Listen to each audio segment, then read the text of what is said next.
लेते हैं। तो यहाँ हिंदी समझ में तो आता है, लोग बोलते हैं, लेकिन सबसे ज्यादा जो बातें होती हैं अगर आपको इंग्लिश आती है तो बहुत ही बेहतर होगा। ठीक है, अगर वही चीज अगर बाहर आप मूव करते हैं तो वहां पे अलग अलग देशों के लोग होते हैं, जैसे कोई अमेरिकन होगा, कोई कनेडियन होगा, कोई अफ्रीकन होगा। तो ये लोग किस में कम्युनिकेट करेंगे भाई? हम तो उनका लोकल लैंग्वेज नहीं जानते, वो हमारा लोकल लैंग्वेज नहीं जानते। तो हमें क्या करना होगा कि उस भाषा को सेलेक्ट करना होगा जिस भाषा से पूरी दुनिया कनेक्ट होती है।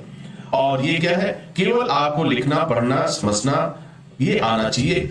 अगर आता है इंग्लिश में तो आप बेशक हेल्थ सेफ्टी में को ज्वाइन कर सकते हैं। लेकिन अगर आपको कहीं किसी वजह से दिक्कत आ रही है कि हम इस चीज को नहीं कर पा रहे हैं या नहीं समझ में आ रहे हैं, तो बड़ी ईमानदारी के साथ आपको एक बार और विचार करना चाहिए कि अब क्या करें। सपोज करिए कि आप हमको इंग्लिश नहीं आती है तो हमें क्या करना चाहिए। तो लैंग्वेज का जो कैटेगरी है तो सीधा आप जो है फायर एंड सेफ्टी में मूव कर जाइए, सीधा फायर एंड सेफ्टी में आप मूव कर जाइए, वहां चले जाइए। वहां आपको रीजनल लैंग्वेज मिल जाएंगे और जब आप जाएंगे तो आपको ये लोकल लैंग्वेज वाला कोई ना कोई बंदा जरूर मिलेगा जिसके साथ आपको रखा जाएगा। ठीक है, तो ये एक ऑप्शन हमको मिल जाता है उसमें। तो ये दूसरा क्राइटेरिया हो गया लैंग्वेज के आधार पर। अब तीसरी बात मैं कर लेता हूं, जो तीसरी बात सबसे ज्यादा कंसीडर करने की जरूरत है वो होती है सैलरी। अब देखो ये सैलरी के आधार पे अगर हम बात करें कि फायर सेफ्टी में और हेल्थ सेफ्टी में सैलरी किसकी ज्यादा होती है, अक्सर आप लोग पूछते भी हो कि सर सैलरी किसकी ज्यादा होगी। तो सैलरी का अगर हम ग्राउंड देखें तो बेशक इसमें कहीं कोई डाउट नहीं है, आपको हेल्थ एंड सेफ्टी में सैलरी आपको ज्यादा मिलती है। ठीक है, इसके कई वजह है, इसके लिए हम किसी और वीडियो में चर्चा करेंगे, लेकिन आज जो मुख्य बात है उसको हम जान लेते हैं। तो हेल्थ एंड सेफ्टी में आपको सैलरी मिलती है। एक एग्जांपल की बात करता हूं कि अगर एक हेल्थ सेफ्टी ऑफिसर 75,000 रुपए की सैलरी पाता है प्रति माह, तो अगर कोई फायर सेफ्टी ऑफिसर है तो उसको उसकी सैलरी मिलेगी 60,000 रुपए। यानी हमेशा उससे कुछ ना कुछ सैलरी कम होती है, लेकिन हाँ इतना ज्यादा भी नहीं होती है कि उस पर देखा जाए या आपको कोई कंसिडर करने की जरूरत है। सैलरी थोड़ी बहुत कम तो होगी। अब देखिए, अब इस सैलरी के आधार पे अगर आप डिसीजन ले रहे हैं तो जाहिर सी बात है कि आपको हेल्थ सेफ्टी में जाना चाहिए। अगर उसके बाद अगर ऑप्शन देखते हैं कि कुछ ऑप्शंस आप में आप सेट नहीं बैठ पा रहे हैं तो बेशक आपको फायर सेफ्टी में जाना चाहिए। अब देखो ये तीन क्राइटेरिया, पहला क्राइटेरिया मैंने एजुकेशन का बताया। एजुकेशन के आधार पर आप डिसाइड कर लीजिए कि आप हमें कौन सा कोर्स करना है, हाई स्कूल पे है, इंटर पे है और ग्रेजुएशन पर। तो हाई स्कूल पर आपको एक कोर्स मिलेगा, ठीक है, इंटरमीडिएट पे आपको 3 कोर्सेज मिल जाएंगे और ग्रेजुएशन है तो लगभग सारे कोर्स आप कर सकते हैं। ये क्लियर हो गया। अब दूसरी बात भाषा हो गई, इंग्लिश कितना आता है इसको आप समझ लीजिए, क्योंकि ये बात सिर्फ आप ही समझ सकते हैं और आप ही बता सकते हैं, दूसरा कोई भी नहीं बता सकता। ठीक है, तो ये आप देख लीजिए। तीसरी बात सैलरी को देख लीजिए।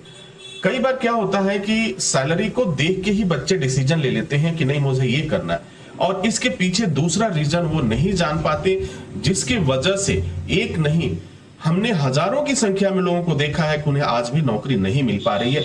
वजह कि वह इंटरव्यू पास नहीं कर पाते हैं या फिर वो उसमें कम्युनिकेट नहीं कर पाते हैं, जैसे पहली बार ही नेगेटिव असर चला जाता है और क्लाइंट उन्हें सेलेक्ट नहीं करता है।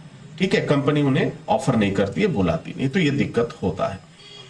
हाँ, एक ऑप्शन जो आपने दूसरा सोचा कि भाई चलो सैलरी थोड़ी बहुत कम रहेगी बट मुझे काम करने का मौका तो मिलेगा, और जब आपको काम करने का मौका मिलेगा तो निश्चित रूप से आप धीरे धीरे उन सभी चीजों को सीख जाएंगे। देखो कोई भी भाषा होती है, आप किसी बंद कमरे में बैठ के अगर आप सीखना चाहें तो शायद ये थोड़ा मुश्किल होता है, लेकिन आप अगर उसी में चले जाएं, उसी फील्ड में जाएं जहां पे बातें हो रही हैं, कम्युनिकेट किया जा रहा है, उसी भाषा में बातचीत की जा रही है, तो धीरे धीरे वो भाषा आप सीख जाते हैं, कहीं कोई दिक्कत नहीं आती है। अगर आप सपोज करिए गल्फ में आप अफ्रीकन अमेरिकन के बीच में आप रह गए, 6 महीना भी आप रह गए, तो समझ लीजिए कि आप 2 भाषाएं तो सीख जाएंगे, अफ्रीकन भी सीख जाएंगे। मतलब कम्युनिकेट में क्या बोला जाता है, कैसे, वो धीरे धीरे बहुत सारी चीजें आप सीख जाते हैं। तो लैंग्वेज सीखने का यही एक तरीका होता है, दूसरा कोई तरीका नहीं है। अगर आप ये सोचते हैं कि हम इसकी कोचिंग कर लेंगे, हम इसकी पढ़ाई कर लेंगे और अच्छा बेहतर कर लेंगे, तो बहुत बेहतर तो नहीं हो पाएगा। हाँ, कुछ बेहतर जरूर हो जाता है। तो जो मैंने आपको एक सजेशन दिया कि भाई इस हिसाब से आप अपने आप को डिसाइड कर लीजिए कि आपको क्या करना चाहिए। ठीक है, आपको हेल्थ सेफ्टी में जाना है या फायर सेफ्टी में। मैं उम्मीद करता हूं कि आप ये सारी चीजें समझ चुके होंगे। 3 क्राइटेरिया जो है, इन 3 क्राइटेरिया को आप जरूर एक बार डिसाइड करिए, एक बार निर्णय लीजिए कि इस 3 क्राइटेरिया में आप कितना खरे उतरते हैं। पहला आप देख लीजिए आपका एजुकेशन, दूसरा देख लीजिए आपकी लैंग्वेज, और तीसरी बात देख लीजिए आपका सैलरी। इन तीनों चीजों को देखकर उसके बाद जो आप डिसीजन लेंगे ना सर, वो कोई आपको काउंसलर नहीं बताएगा, कोई भी व्यक्ति इस बात को नहीं बताएगा। ये सिर्फ डिसीजन आप ले सकते हैं, क्योंकि आपको बेहतर मालूम है कि आप क्या कर सकते हैं। वो ना तो मुझे मालूम है और न ही किसी थर्ड पर्सन को मालूम। दूसरी गलती आपको कभी भी नहीं करनी है। दूसरी गलती क्या होती है कि कोर्स हमें करना है, हम लोगों से पूछते हैं कि हम क्या कर लें, हम क्या कर लें।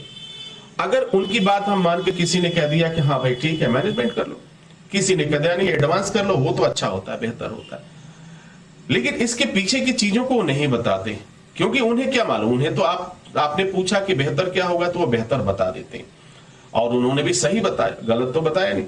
लेकिन आप उस पर कितने खरे उतरेंगे इस बात की कोई गारंटी नहीं।